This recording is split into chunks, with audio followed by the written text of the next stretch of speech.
Just a week after resigning, Brett Gardner the Yankees went ahead and resigned CC to a similar one-year deal.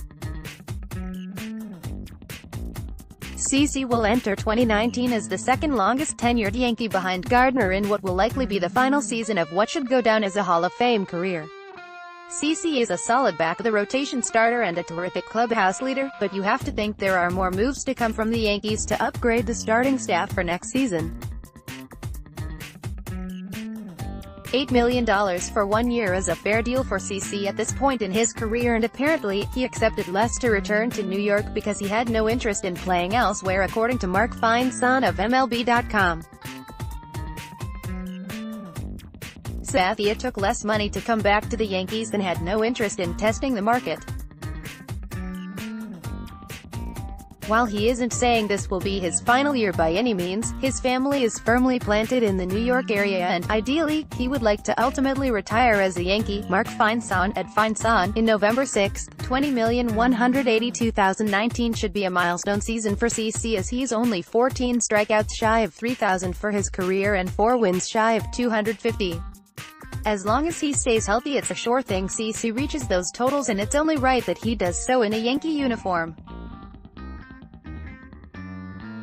When the season ended, I figured the Yankees would look at a couple of frontline staters before deciding whether or not to bring back CC, but it's clear now that both sides wanted to get something done quickly.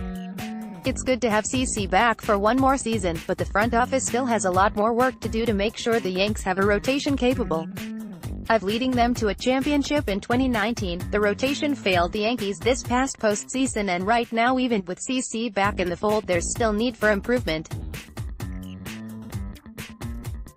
The hope is that Cashman can sign, or trade, for another two front-of-the rotation-type arms to round things out, along with CC, Masahiro Tanaka, and Luis Severino. If a trade for Corey Kluber or Carlos Carrasco isn't in the cards, the two names to keep an eye on to fill those spots are Patrick Corbin and J.A.